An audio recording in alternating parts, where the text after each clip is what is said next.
गलत इन्फॉर्मेशन से आप अगर सिलाई मशीन ख़रीदोगे तो सिलाई मशीन ऐसी चीज़ तो है नहीं कि आपने आज ख़रीदी और कल फेंक दी, क्योंकि वो आपकी सिलाई में चार चांद भी लगा सकता है और आपका सिलाई से मन भी मोड़ सकता है कि मशीन बेकार है, अब तो सिलाई भी नहीं करनी।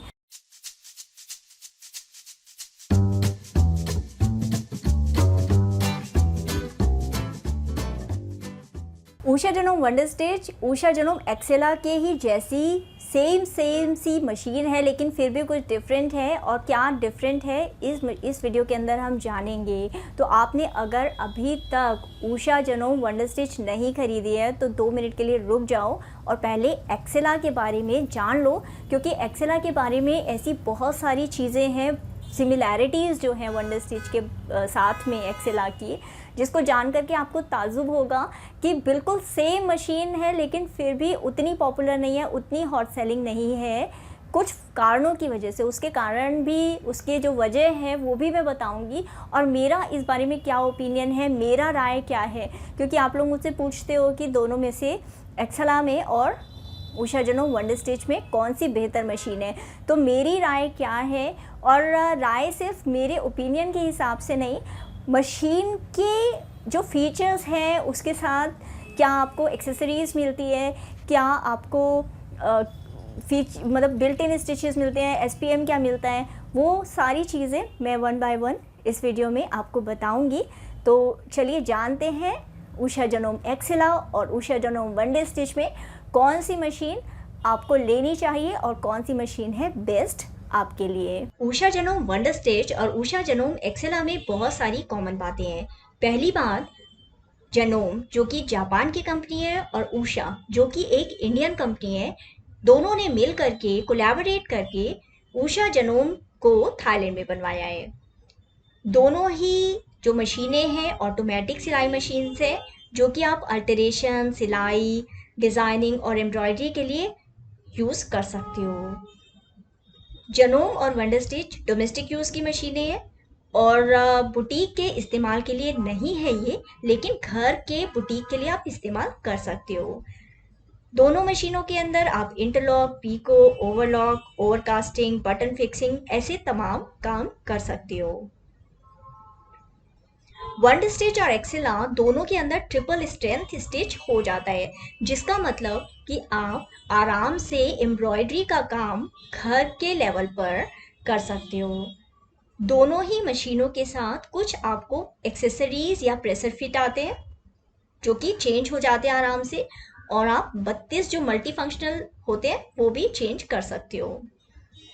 एक्सेला का जो वेट है वो 7 किलो है और वंडर स्टिच भी तकरीबन इतने ही इसी के साइज की आती है। दोनों ही मशीनें ज़्यादा जर्क नहीं मारती, आराम से आप फ्लैट सरफेस पर रख करके वंडर स्टिच और एक्सेला से काम ले सकते हो। चाहे आप एक्सेला खरीदो चाहे वंडर स्टिच खरीदो, आपको 2 साल की फ्री वारंटी मिलती है और कंपनी का रूल होता है तो फिर डेमो भी मिल जाता है। दोनों ही ऑटोमेटिक सिलाई मशीन आपको 60 what high quality inbuilt electric motor के साथ मिलती है और दोनों की स्पीड 860 SPM है। अब देख लेते हैं कि दोनों वंडर स्टिच और एक्सेला में मेन डिफरेंस क्या है। देखिए, एक्सेला का जो प्राइस है वो तकरीबन 13,000 के आसपास होता है। इसकी रैंकिंग 4.5 है 5 में से, जिसका मतलब है कि एक्सेला उतनी पॉपुलर नहीं है जितनी की वंडर स्टिच की सिलाई मशीन है। वंडर स्टिच की कॉस्ट भी तकरीबन एक्सेला के बराबर है, लेकिन इसकी रैंकिंग 4.2 है, 5 में से 4.2 है, लेकिन इसके यूजर्स ज़्यादा हैं, रिव्यूज़ ज़्यादा हैं। इसका मतलब वंडर स्टिच ज़्यादा खरीदी जा रही है। वंडर स्टिच के साथ आपकी एक सिलाई किट आती है जिसके अंदर सामान कुछ होता है आपके लिए। इसके साथ वंडर स्टिच के साथ आपको हार्ड कवर भी मिलता है, लेकिन एक्सेला के साथ एक सॉफ्ट कवर मिलता है।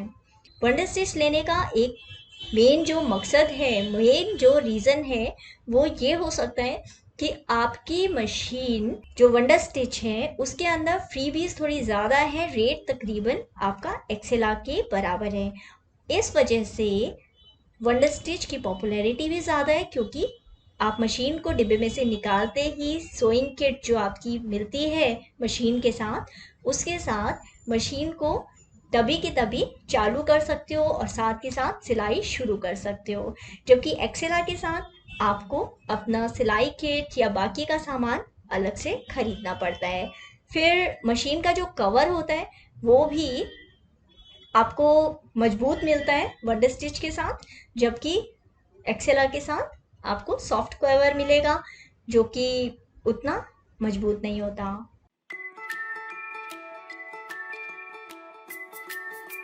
वंडर स्टिच के बारे में और एक्सेला के बारे में डिटेल कंपैरिजन रिव्यू आप जानना चाह रहे हो कि क्या क्या दोनों में डिफरेंस है और क्या क्या स्टिच ऑप्शंस है, तो मैंने इस बारे में डिटेल में stitchingmall.com चैनल के ऊपर डिटेल में रिव्यू भी लिखा हुआ है, आप देख सकते हैं और इसके हिसाब से भी आप मशीन को ज़्यादा से ज़्यादा कंपेयर कर सकते हैं, समझ सकते हैं।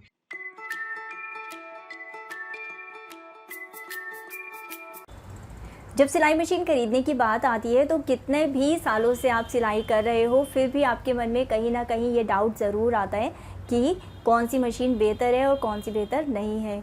इसका मेन कारण ये भी है कि जब आप सर्च करने लगते हो सिलाई मशीन के बारे में तो आपके पास इतने सारे ऑप्शंस आते हैं। और मज़े की बात ये कि सिलाई मशीन दिखने में एक जैसी होती है अक्सर, और स्पेसिफ़िकेशन उसकी एक जैसी होती है, टेक्निकली उसके बारे में जो जो लिखा जाता है वो एक जैसे होते हैं। रिव्यूज़ के अंदर बहुत कंफ्यूजिंग चीज़ें होती है। कई बार तो अमेज़ॉन पर ही वो जो इन्फॉर्मेशन दी जाती है वो इतना कंफ्यूजिंग हो जाता है कि कहीं पर SPM 860 लिखा है तो कहीं पर उसी मशीन का SPM 800 लिखा हुआ है। ऐसा तो मैंने कितनी बार नोटिस किया और इसी वजह से मैंने ये जो सिलाई मशीन के रिव्यूज़ हैं आपके साथ शेयर करने की ठानी। सिलाई मशीन पूरी ज़िंदगी का साथ हो जाता है और कई बार तो जनरेशन टू जनरेशन हम सिलाई मशीन आगे फॉरवर्ड कर देते हैं। तो इसलिए सही सिलाई मशीन का ख़रीदा जाना बहुत ज़रूरी है आपके लिए या किसी के लिए भी जो सिलाई का शौक़ रखता है, क्योंकि गलत इन्फॉर्मेशन से आप अगर सिलाई मशीन ख़रीदोगे तो सिलाई मशीन ऐसी चीज़ तो है नहीं कि आपने आज ख़रीदी और कल फेंक दी, क्योंकि वो आपकी सिलाई में चार चांद भी लगा सकता है और आपका सिलाई से मन भी मोड़ सकता है कि मशीन बेकार है, अब तो सिलाई भी नहीं करनी। तो ये जानना, ये जो बातें हैं मैं बता रही हूँ आपको, बहुत जानना बहुत ज़रूरी है। जब भी आप कोई नई सिलाई मशीन ख़रीदें, आप नीचे कमेंट सेक्शन के अंदर जो क्वेश्चन आंसर हैं आप वहाँ पर सवाल मुझसे पूछ सकते हैं। मेरी पूरी कोशिश होती है कि मैं उनका अच्छे से डिटेल में आंसर दूँ और आपको मशीन के बारे में सही और जितनी जानकारी, बढ़िया जानकारी है वो बता सकूं, ताकि मशीन आपकी ज़रूरत के हिसाब से आप ख़रीद सको। बाय चांस मैं आपके किसी सवाल का जवाब नहीं दे पाती हूँ तो कई बार ऐसा होता है कि कोई सवाल स्किप हो जाता है या फिर वो नोटिस में नहीं आ पाता, तो आप इंस्टाग्राम पर या फेसबुक पर भी स्टिचिंग मॉल के साथ जुड़ सकते हैं, सवाल अपना शेयर कर सकते हैं और जैसे ही वो सवाल मेरी नोटिस में आएगा मैं ज़रूर से ज़रूर आपको आंसर करूँगी। सिलाई मशीन के कोई भी आपके क्वेरीज़ हैं तो काफ़ी सारे वीडियोस बना रखे हैं, काफ़ी सारी डिटेल्ड रिव्यू कंपैरिजंस लिखे हुए हैं stitchingmall.com वेबसाइट पर। आप वेबसाइट को ज़रूर विज़िट कीजिए और वहाँ पर पूरा मशीन के बारे में जानने के बाद, पूरा समझने के बाद मशीन को, और तब आप अपने लिए एक सही मशीन खरीदिए। मेरी कोशिश होती है मैं टाइम टू टाइम कभी डिस्क्रिप्शन बॉक्स में या फिर वैसे भी पोस्ट के ज़रिए आप लोगों को जो सिलाई मशीन्स पे डिस्काउंट्स हो रहे होते हैं, कैशबैक होते हैं, EMI होते हैं या कितने भी कोई अच्छा ऑफ़र होता है, तो मैं कोशिश करती हूँ आप लोगों के साथ शेयर करूँ ताकि आप उसका ज़्यादा से ज़्यादा लाभ उठा सकें। तो जब आप सिलाई मशीन ख़रीदते हैं तो मेरे साथ ज़रूर शेयर किया कीजिए, मुझे टैग किया कीजिए स्टिचिंग मॉल पर या फिर डिम्पल आनंद के टैग से, और मेरे साथ शेयर किया कीजिए इंस्टाग्राम पर स्टिचिंग मॉल पर, ताकि हम भी जान सकें कौन सी मशीन आपको पसंद आ रही है और क्यों। अगर आपका सिलाई मशीन से कोई भी रिलेटेड क्वेरी है, कुछ ऐसा है जो आप जानना चाहते हो, ऑटोमेटिक सिलाई मशीन का जो क्रेज़ बढ़ता जा रहा है उसी के साथ साथ उसके सवाल भी ऐसे बहुत सारे आपके दिमाग में आ रहे होंगे जिनका जवाब आपको और कहीं नहीं मिलेगा स्टिचिंग मॉल चैनल और वेबसाइट के अलावा। ऐसी यूज़फुल इन्फॉर्मेशन और बहुत सारी DIYs, वीडियोस, ट्यूटोरियल्स, इन सब के साथ बने रहने के लिए आपको चैनल को सब्सक्राइब करना है और यहाँ पर एक बेल का बटन होगा, उसको यदि आप क्लिक कर देते हैं तो फिर आपको जितनी भी हमारी नोटिफिकेशन है आपको ज़रूर मिलेगी। और वीडियो को आप लाइक करते हैं तो हमारी बाकी की वीडियोस भी आपको नज़र आनी शुरू हो जाएगी, दिखनी शुरू हो जाएगी। और ये जानकारी क्योंकि किसी और चैनल पर अभी है भी नहीं और यूज़फुल इन्फॉर्मेशन है सिलाई मशीन ख़रीदने से पहले, क्योंकि एक हैवी इन्वेस्टमेंट आप करते हो एक ऑटोमेटिक सिलाई मशीन ख़रीदने के लिए। तो आपके कोई भी फ्रेंड्स या फैमिली अगर सिलाई मशीन ख़रीदने का सोच रहे हैं तो आप उनके साथ ये लिंक ज़रूर शेयर कीजिए ताकि वो अपना पैसा, टाइम और सिरदर्दी बचा सकें। Thank you so much. मिलते हैं अगले वीडियो में नेक्स्ट वीक।